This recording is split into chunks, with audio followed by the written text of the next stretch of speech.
La primera lección que vamos a llevar hoy día son algunos términos que utilizamos en medicina, los médicos, para definir algunos problemas que tienen los pacientes con relación al sistema digestivo. Por ejemplo, ¿qué es una dispepsia o indigestión? Miren ustedes lo que se define dispepsia, ¿no? Dolor o molestia abdominal persistente o recurrente localizada en el abdomen superior. Malestar relacionado con la ingestión de alimentos. No es específico, porque a veces comen una cosa y ya tienen dispepsia los pacientes.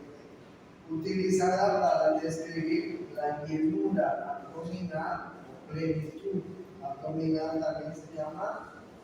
Utilizada para describir plenitud abdominal, presión o dolor, pinosis, eructos, distensión y flatulencia.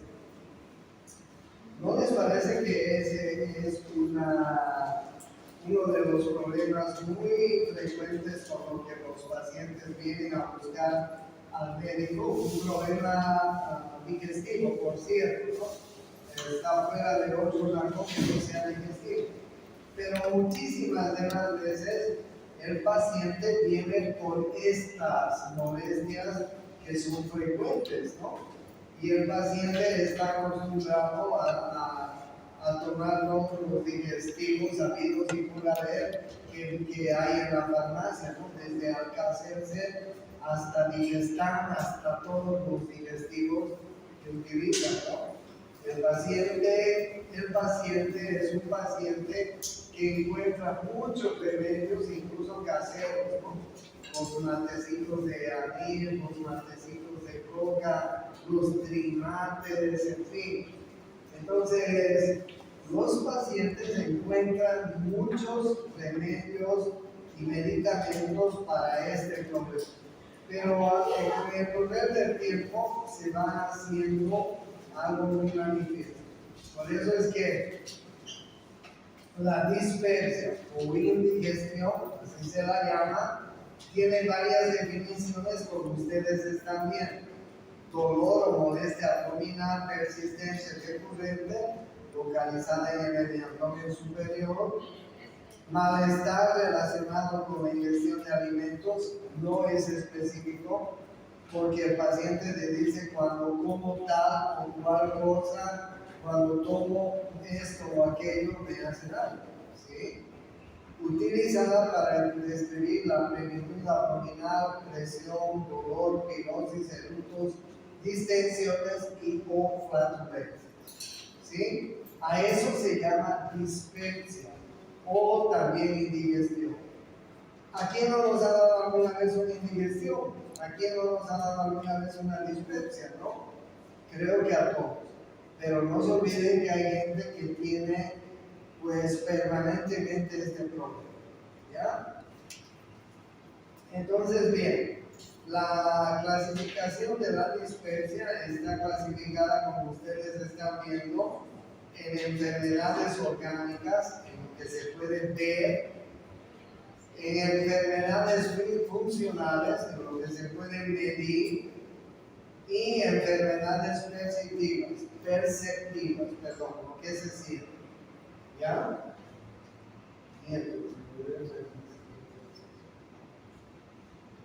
Entonces, bien, la fisiopatología de la dispepsia está en relación con varios factores, como ustedes están viendo. ¿Vaciamiento gástrico retardado? Sí, es posible. Hipomotilidad, sí, por cierto, es característico de muchas de estas personas. Gastritis por Helicobacter pylori, sí, por cierto, también muchas de ellas lo tienen. Sensibilidad al ácido, sí, muchas personas que toman ácidos les hace daño y tienen flatulencia y dispepsia. Dismotilidad del intestino delgado. Distrés psicológico, alteraciones en el sistema nervioso central, neuropatía vagal, disritmia gástrica, relación fúngica alterada, reflujo gástrico, hipersensibilidad gástrica o duodena. Miren ustedes cuántos factores están en relación con la dispepsia funcional. Hay unos criterios que se llaman los criterios de Roma para clasificar la dispepsia funcional. Dolor o molestia en el abdomen superior, ausencia de alteraciones anatómicas, bioquímicas, metabólicas o inducidas por el alcohol o fármacos. Pueden ser de tipo ulceroso, tipo dismotilidad y tipo inespecífico. Todos estos son criterios de Roma que nos ayudan a clasificar una dispepsia funcional. La dispepsia o indigestión, ¿cuál es la evaluación diagnóstica? Si un paciente viene con este problema de dispepsia, nosotros podemos deducir que este paciente tiene alguna alteración, alguna enfermedad, por ejemplo, reflujo gastroesofágico, por ejemplo, síndrome ulceroso, por ejemplo, una hemorragia digestiva, por ejemplo, un cáncer gástrico, etc. Hay una clínica específica para una de estas enfermedades. Y si la dispepsia no está investigada, hay algunos signos de alarma que nos tienen que hacer sospechar de que la dispepsia es producida por estos factores. Y uno de ellos es el test del Helicobacter positivo. Nosotros hoy en día tenemos la posibilidad, cuando sospechamos de que un paciente tiene problemas de dispepsia, podemos hacer un test de Helicobacter, solicitar un test de Helicobacter pylori.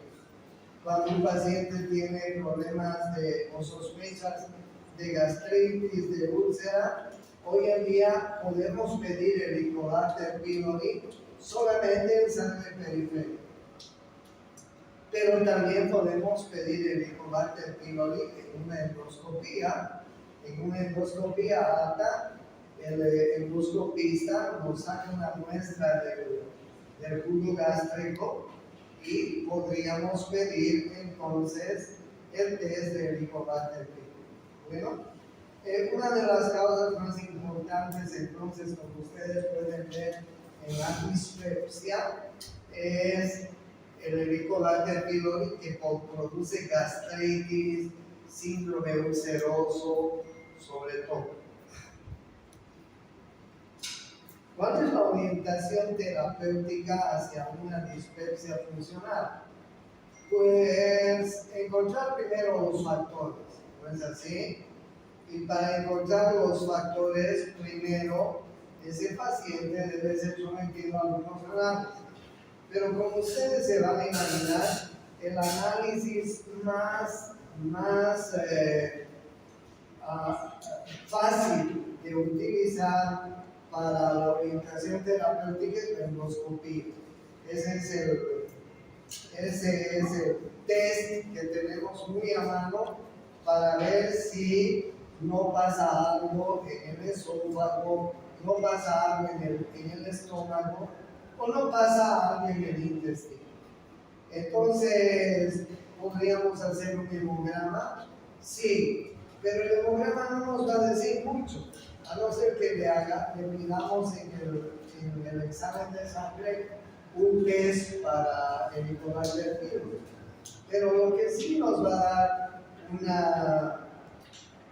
una pista muy importante para el diagnóstico de este tipo de pacientes es la endoscopía.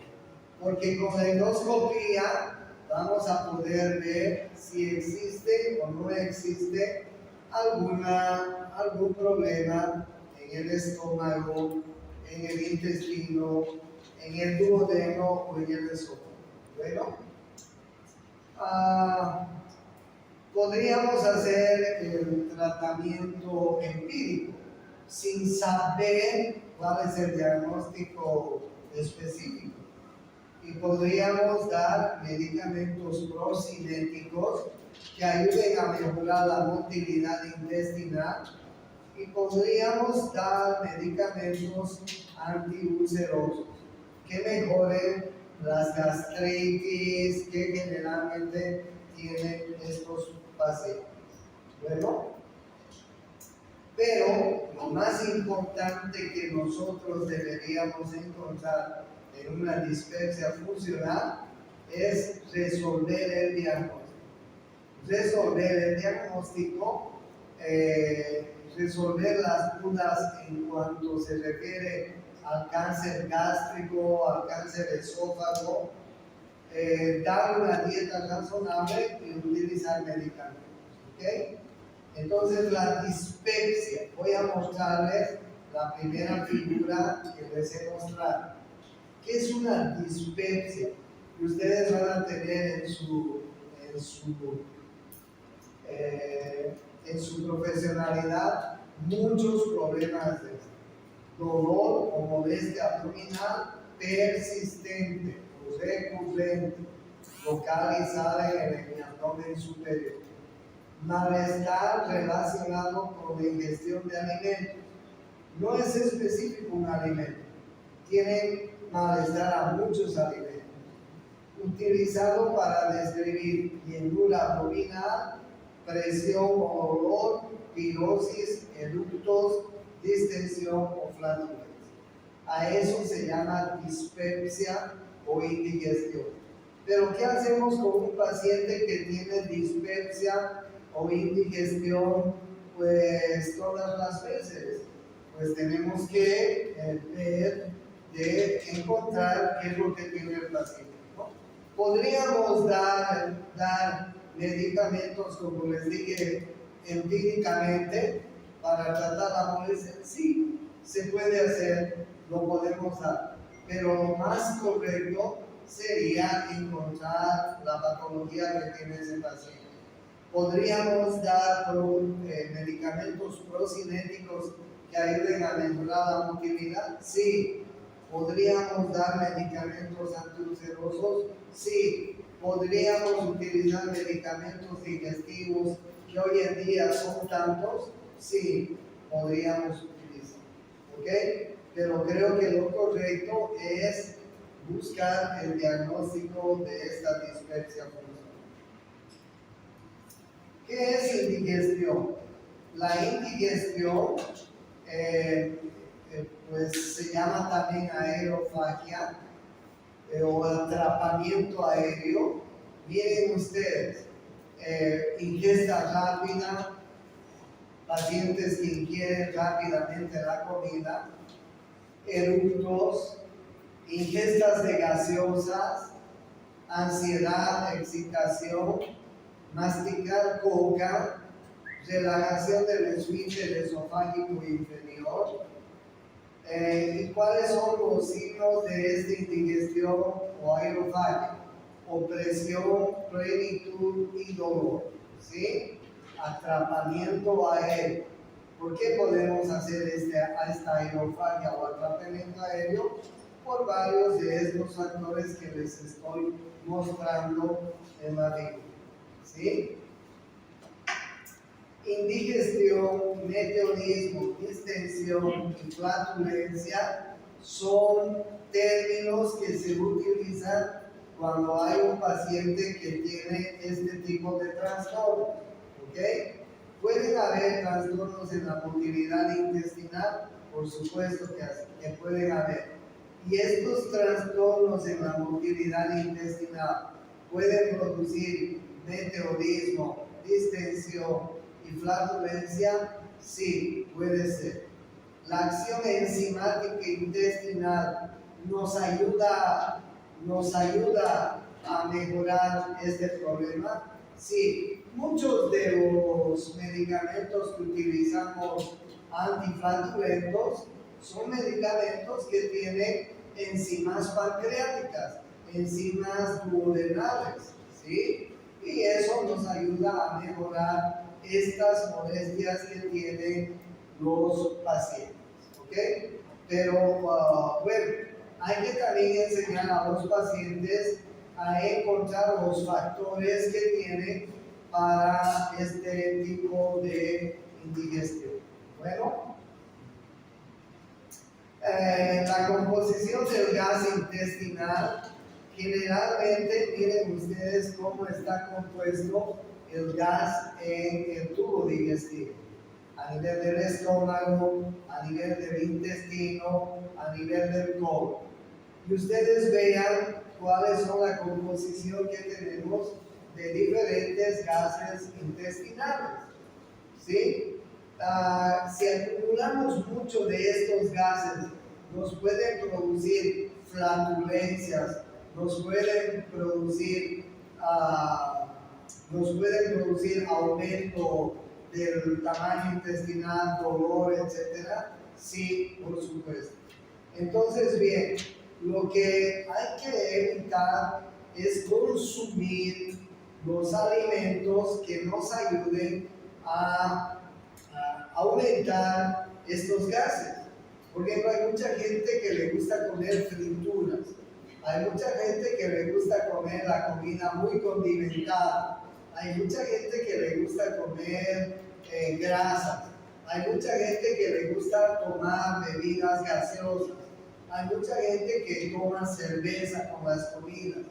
O sea, ¿ustedes creen que todo eso no va a cambiar la composición de los gases en nuestro estómago y en nuestro intestino?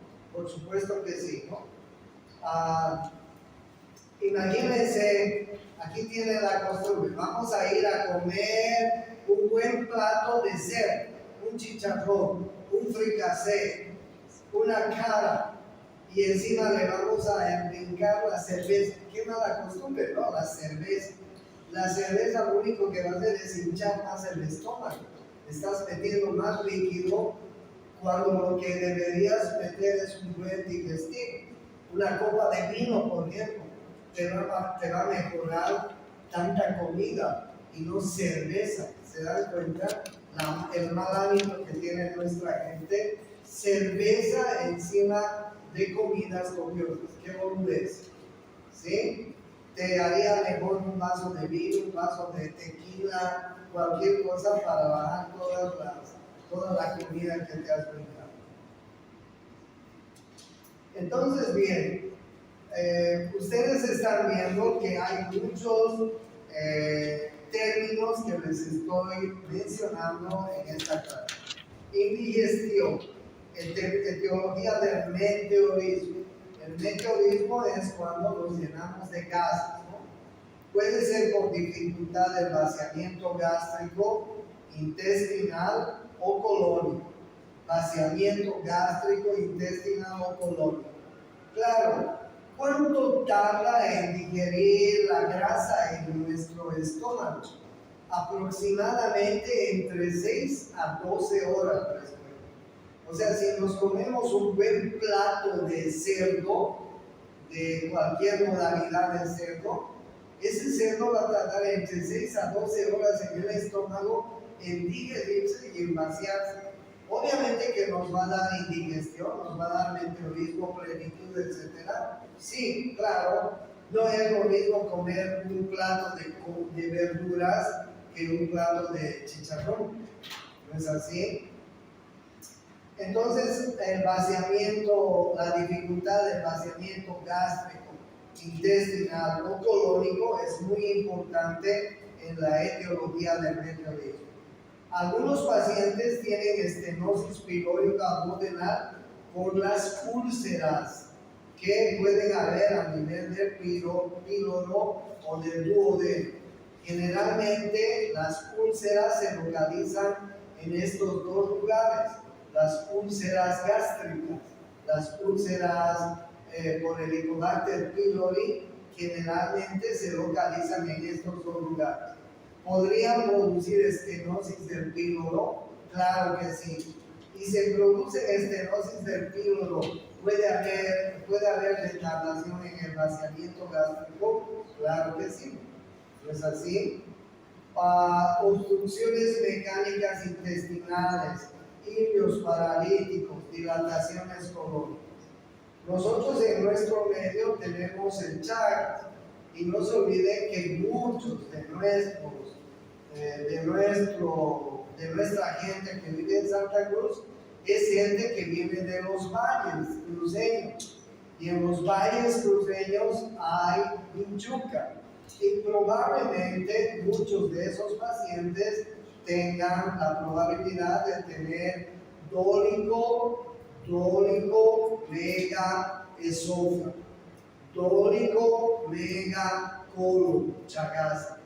Y entonces, si estos pacientes van a tener el intestino o el esófago más largo y más ancho, obviamente que van a tender a hacer obstrucciones mecánicas intestinales, ilios paralíticos, dilataciones colónicas.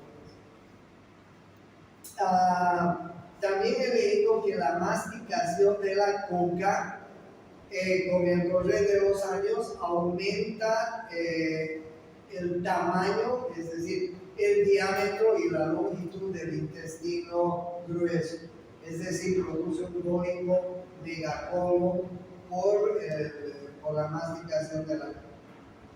Bien, entonces, ¿qué pasa si hay una dificultad del vaciamiento gástrico? Se va a producir indigestión. También se puede producir indigestión por la mayor generación del gas intestinal. ¿Podría haber una mala absorción o mala digestión? Sí, claro. Imagínense, por ejemplo, una persona que ha sido colecistectomizada. Ya no tiene la posibilidad de que su vesícula biliar concentre bilis. Y esa persona sigue comiendo grasas. Esa persona va a tener indigestiones. Esa persona va a generar mayor gas intestinal. ¿Sí? Entonces, por mayor generación del gas intestinal se puede producir también indigestión. ¿Sí? Sobrecrecimientos bacterianos, enfermedades sistémicas como la diabetes, como el hipotiroidismo, también pueden producir mayor generación de gas intestinal. Los alimentos que son muy condimentados, los alimentos que son muy picantes, ¿sí? Ustedes han comido esos picantes de pollo, picantes de no sé cuántos picantes que comemos aquí en nuestro medio, que son tan ricos. Pero el picante es un irritante total en nuestro intestino.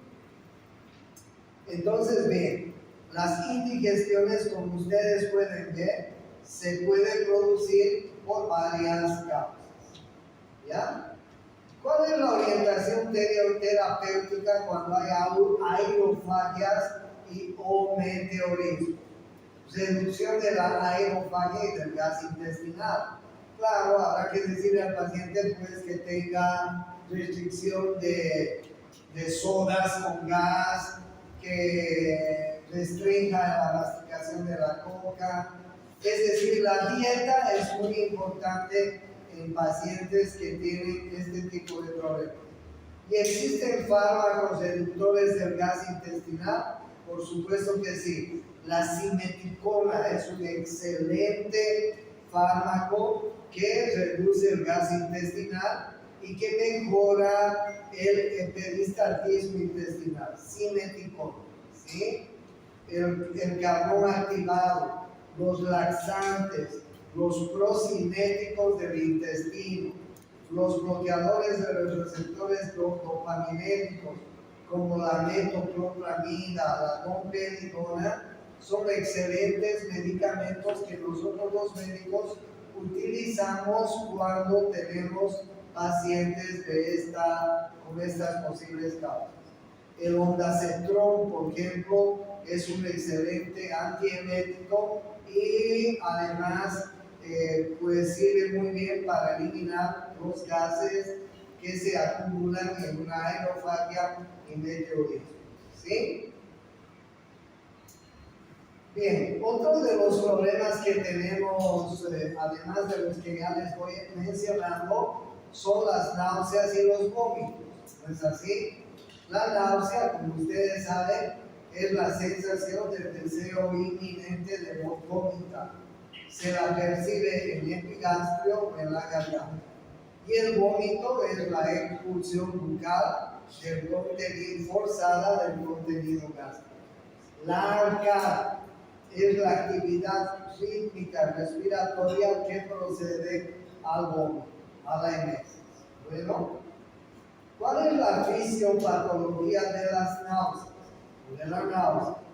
Precede o acompaña al vómito.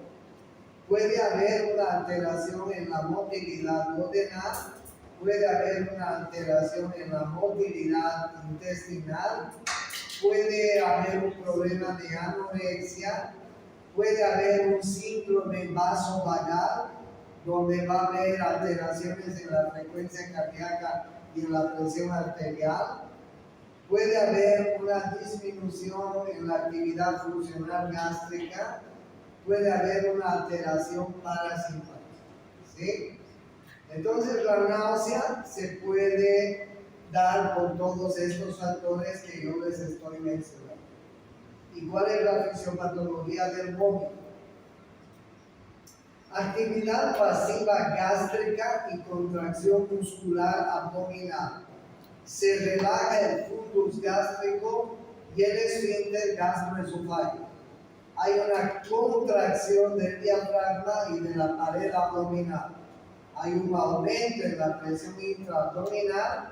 Hay una contracción anular del píloro y hay una expulsión gástrica por el esófago hacia afuera. ¿Sí? La presión intratorácica con movimientos posteriores del contenido esofágico en la boca aumenta. Hay un antiperistatismo esofágico que normalmente no debe haber. Hay una elevación refleja del paladar blanco. Hay un cierre reflejo de la glotis e inhibición respiratoria que evita la broncoaspiración y la neumonitis. Bueno, entonces bien, todos estos pasos son pasos que nos van a mostrar cuál es la fisiopatología del vómito, como ustedes están viendo, ¿no? Esta es la primera figura que les estoy mostrando y esta es la segunda figura que nos explica cómo se produce el vómito. Bueno,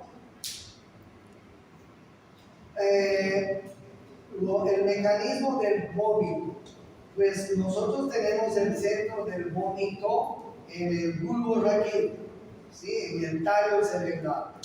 Y cuando el centro del vómito es estimulado, pues se produce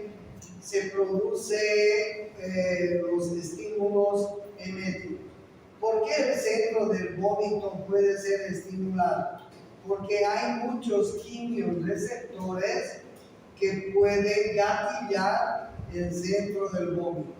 Y cuando estos quimiorreceptores gatillan el centro del vómito, se producen los estímulos del vómito y se produce el acto de vómito. ¿Ok? No se olviden que no solo el vómito puede ser un vómito digestivo, también hay vómito neurológico, ¿no es así? Cuando aumenta la presión intracraneal, se puede producir un vómito en escopeta, incluso se lo refiere, ¿no es así? Bien, entonces ustedes ya saben, hay una zona que es la zona central que se encuentra a nivel del bulbo raquídeo. Y esta zona que es la que se estimula, puede ser estimulada, como ustedes están viendo, por varios factores. Toxinas y fármacos en sangre y líquido cefalorraquídeo, puede ser inclusive producido o estimulado cuando hay una laberintitis, ¿ok? Muy importante cuando hay una laberintitis, cuando hay un estímulo del octavo par a nivel vestibular, cuando hay un síndrome cerebeloso, también se puede estimular la zona del vómito. Miren ustedes, también esta zona puede ser estimulada por estímulos visuales, por estímulos olfatorios, en fin. Ustedes vean cuántos estímulos pueden gatillar la zona que encontramos, el centro que encontramos en el bulbo raquídeo. Entonces, todos estos estímulos pueden hacer que se produzcan náuseas y vómitos. Bueno, ¿cuáles son los neurotransmisores del vómito? En el vómito hay unos neurotransmisores, como ustedes están viendo acá, que generalmente son inhibidos por algunos medicamentos. Por ejemplo, uno de los medicamentos importantes que inhibe uno de los receptores que gatilla el centro del vómito es el ondansetron, que es un excelente antiviral, ¿sí? Pero también hay otros receptores que van a gatillar el centro del vómito que se encuentra a nivel del bulbo raquídeo, ¿sí? Receptores de la dopamina. Y miren ustedes que nosotros tenemos también medicamentos que pueden inhibir los receptores de la dopamina. Entre ellos está la metoclopramida, que es el placebo, que lo utilizamos con mucha frecuencia, ¿sí? El ondansetron es un excelente medicamento porque el ondansetron inhibe receptores no centrales de la zona quimiogástrica del bulbo raquídeo. En cambio, la metoclopramida inhibe receptores centrales. Se dice que no es bueno utilizar antieméticos si no sabemos la causa del vómito, si esta puede tener una causa del sistema nervioso central. Por eso es que si ustedes tienen la posibilidad de recetar ondansetron a un paciente, mejor. Y si no tienen la seguridad de la causa del vómito, mejor utilicen este medicamento que estos otros que sí tienen acción sobre el nivel central. Bueno, ¿cómo se clasifican clínicamente los vómitos? Esta es la clasificación clínica de los vómitos. Padecimientos abdominales agudos, indigestión crónica, infecciones agudas sistémicas, enfermedad del sistema nervioso central con presión intracraneal elevada, infarto agudo del corazón, miren qué importante, enfermedades endocrinológicas graves, efectos colaterales de sustancias químicas y medicamentos y vómitos psicóticos. ¿Okay? Esa es la clasificación clínica que se da de los vómitos. Los vómitos tienen complicaciones, ¿sí? Los vómitos pueden dar una alcalosis metabólica, pueden producir broncoaspiración con neumonitis, pueden producir desgarros lineales en la mucosa cardioesofágica, igual al síndrome de Mayo-Weiss, pueden producir vómitos violentos con ruptura esofágica. ¿Ok? Miren ustedes las complicaciones del vómito. Pregunta de examen. Bueno, finalmente, para terminar, ¿cuál es la orientación terapéutica para los vómitos? Antagonistas de los receptores de la dopamina. la comperidona, la metoclopramida, antagonistas de los receptores muscarínicos, la escopolamina, no lo utilizamos ya. Antagonistas de los receptores de histamina, la prometacina sí lo utilizamos. Antagonistas de los receptores del 5-hidroxitriptófano, el ondansetron, lo utilizamos mucho. Sedantes e hipnóticos y bloqueo multireceptorial con fenotiazina, la clorpromazina, la prometacina, podemos utilizar cuando el vómito y las náuseas sean causadas por problemas psicóticos. ¿Ok? Bueno, esa es una de las lecciones que yo les quería dar hoy.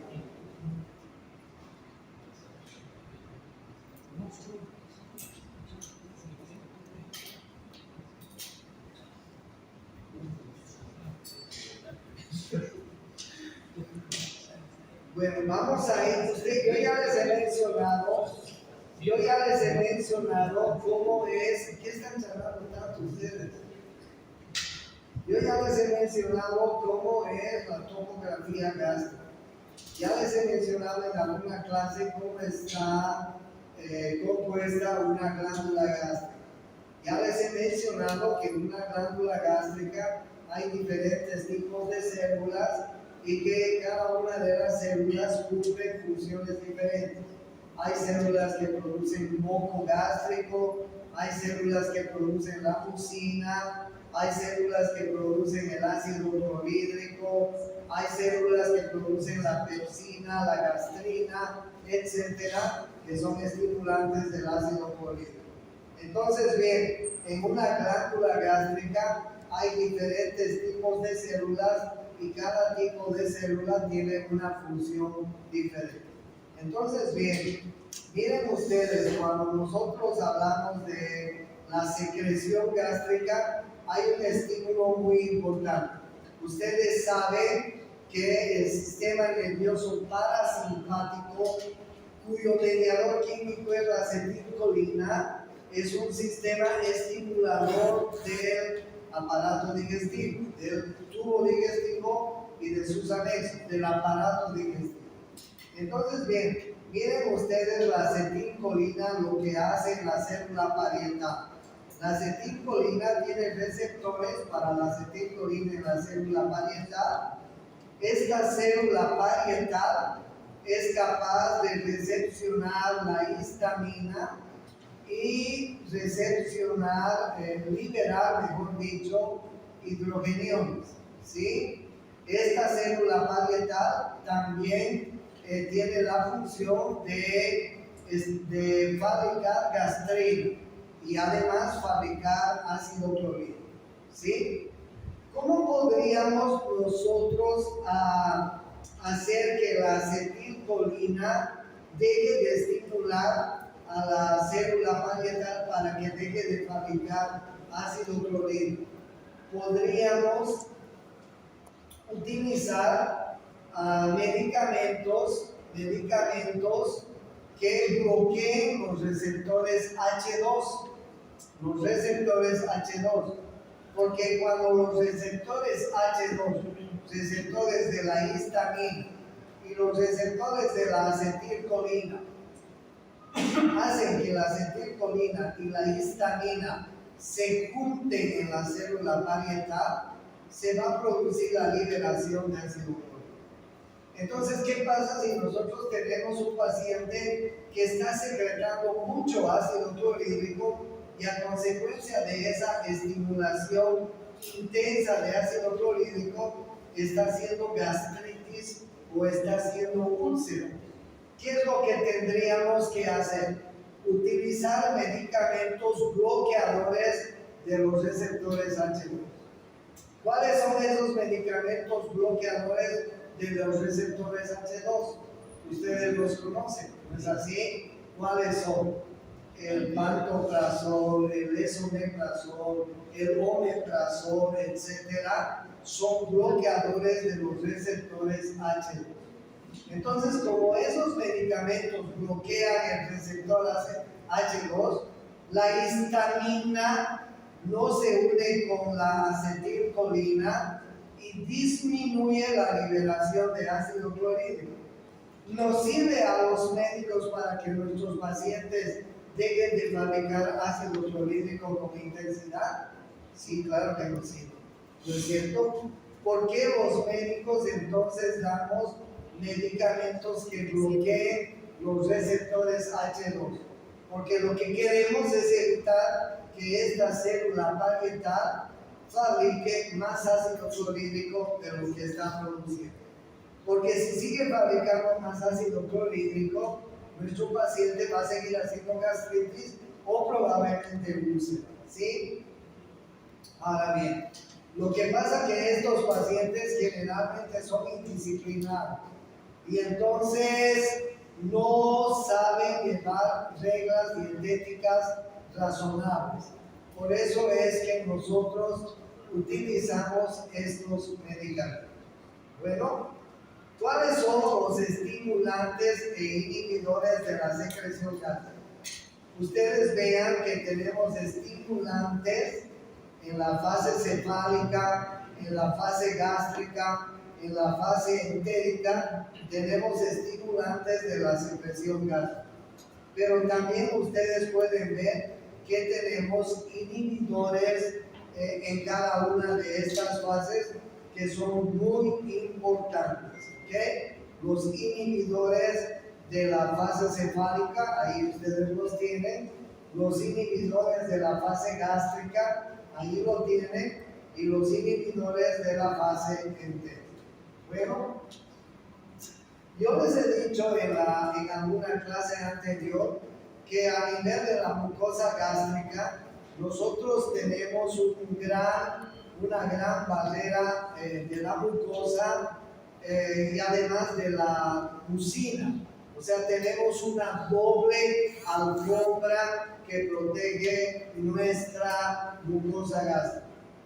Pero no en todos es igual, porque en algunas personas, si bien pueden tener una buena protección gástrica, ¿sí?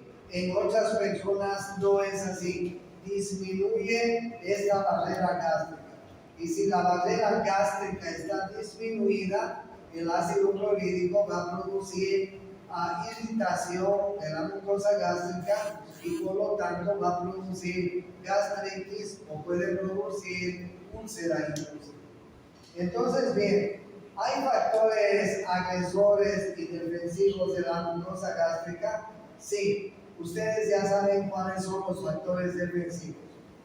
El moco, la mucina, etcétera, son factores defensivos de la mucosa gástrica. ¿Cuáles son los factores agresivos?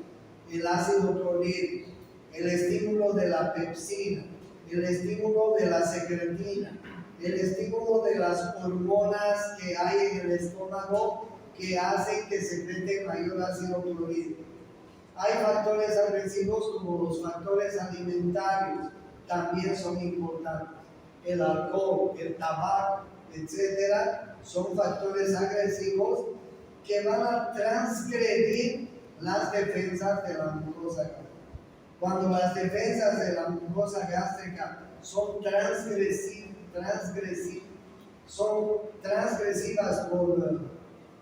son vencidas por los factores agresivos, se produce desinflamación de la mucosa gástrica. ¿Cuáles son los factores agresores entonces? Tenemos factores endógenos como la secreción de ácido y de pepsina, como la secreción excesiva de ácidos biliares y misolecitinas, y tendremos factores exógenos como la ingestión de AINES, como el Helicobacter pylori, como el alcohol y el tabaco. Entonces miren ustedes los factores agresivos que nosotros tenemos. Les quiero decir que nosotros en el estómago tenemos una cantidad basal de ácido secretado en ayunas sin estímulo. Cuando hacemos una endoscopía, los endoscopistas pueden tomar una muestra del moco gástrico y medir el BAU. que es la cantidad basal de ácido secretado en ayunas sin estímulo, ¿sí? Y se puede medir también el PAO y el MAO, es decir, el PAO es el pico de ácido o secreción máxima de ácido, ¿sí? Que también nosotros los médicos podemos medir cuando se hace una endoscopia. Entonces, para nosotros los médicos es muy importante saber el PAO, la cantidad basal de ácido secretado en ayunas sin estímulos, y es muy importante saber el PAO y el MAO, que es la cantidad pico de ácido o secreción máxima de ácido con estímulo, ¿sí? Y lo más importante es la relación que hay entre PAO y MAO, ¿ok? Si nosotros vemos que la cantidad de PAO y MAO está por encima del MAO, nos vamos a dar cuenta que nuestro paciente está secretando más ácido clorhídrico de lo que debería ser. Una endoscopía podría medirnos el PAO y el MAO, sí nos puede medir, ¿ok? Por favor, quiero que tengan en cuenta bien estas definiciones que probablemente para algunos sean nuevas y probablemente para algunos no.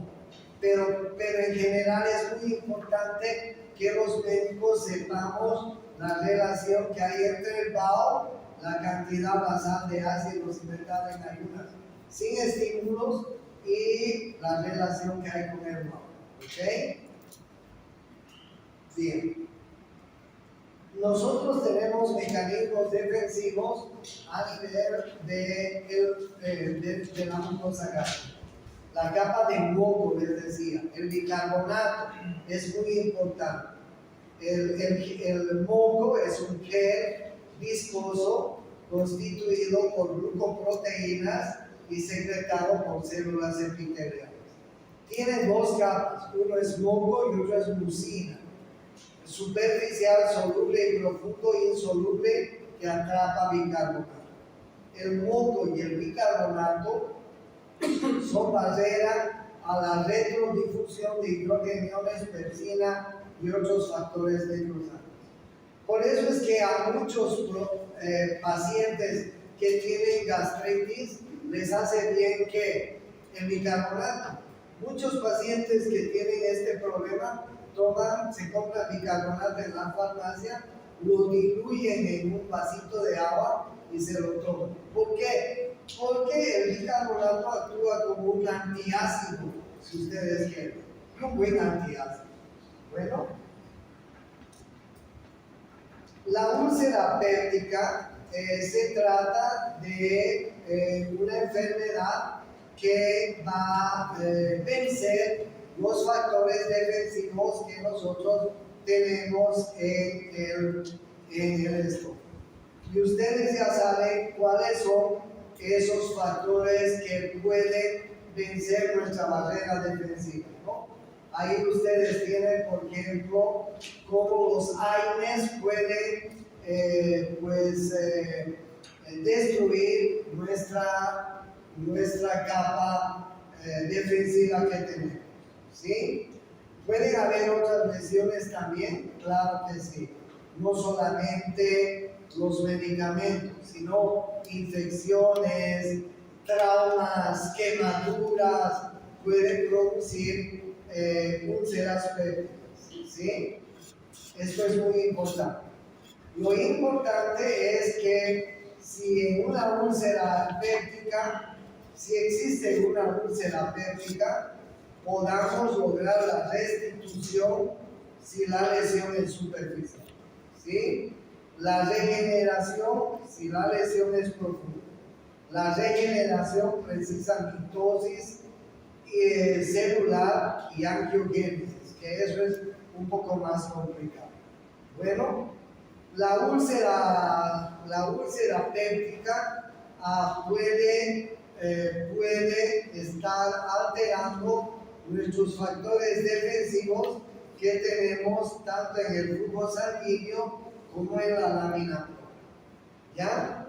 Miren ustedes cómo en la lámina propia de la mucosa nosotros contenemos polimorfonucleares, macrófagos, que son sustancias que nos van a ayudar a defendernos de un posible ataque de una inflamación del estómago.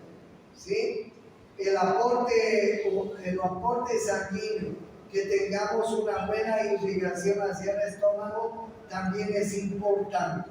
Si tenemos una buena irrigación hacia el estómago, si nuestros vasos sanguíneos aportan oxígeno y nutrientes adecuadamente, también va a ser una buena manera defensiva. ¿Sí? Liberar el bicarbonato que bloquea el ácido también es muy importante. Bueno, bien, entonces como ustedes están viendo, en los mecanismos de defensa, tenemos mecanismos de defensa de primera línea, de segunda línea y de tercera línea. Cuando hablamos de los mecanismos de defensa, ¿sí? Miren ustedes qué importa.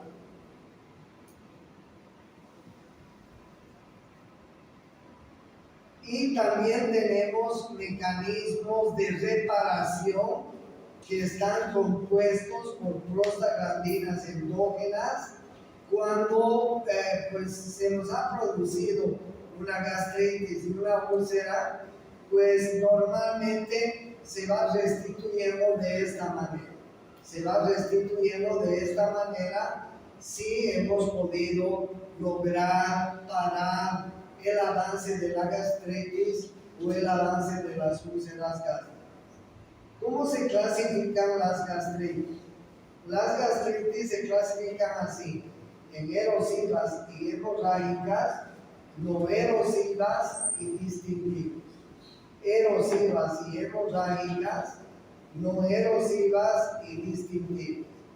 ¿Dónde están localizadas las gastritis?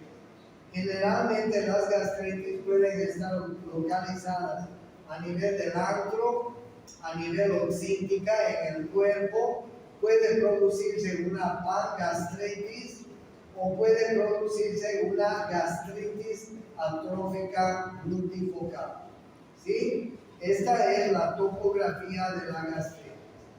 Las gastritis erosivas están asociadas frecuentemente a varios otros factores.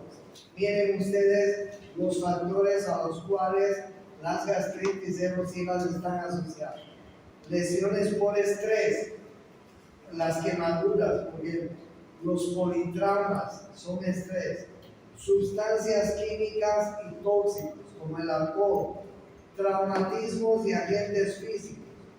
Por ejemplo, cuando la gente trata de envenenarse con alguna sustancia, asociadas frecuentemente a problemas vasculares por isquemia o congestión, lesiones por reflujo gastroesofágico y finalmente hay gastritis idiopática.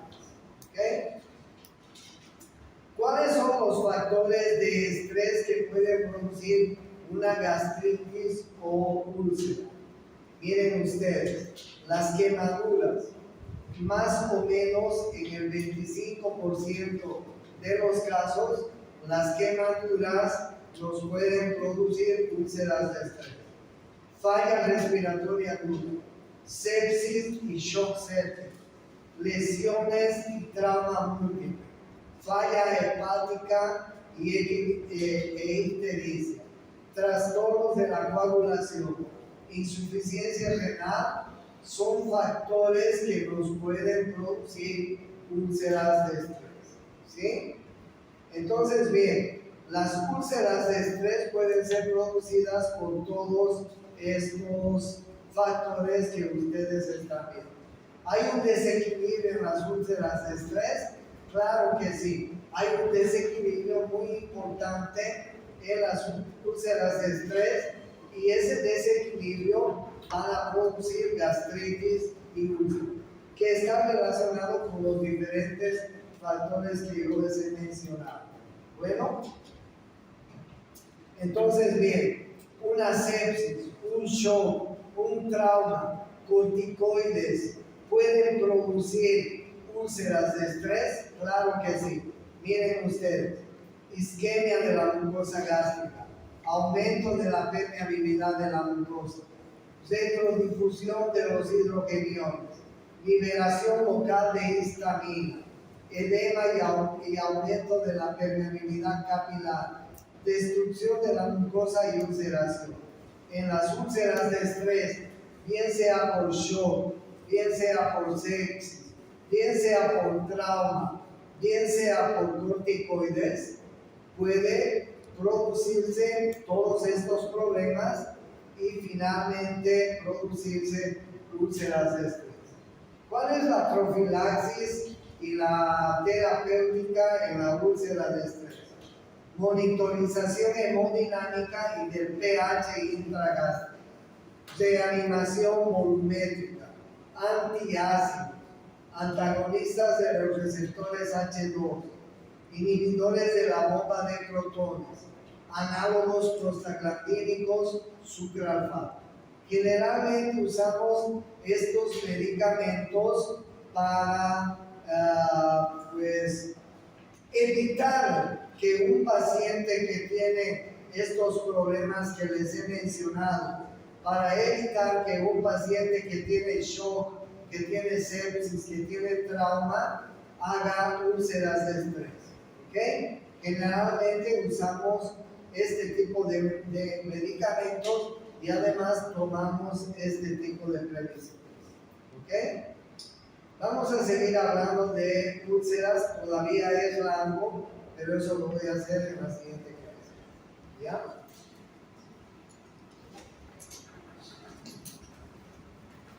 ¿Es el lado de la pista? Sí.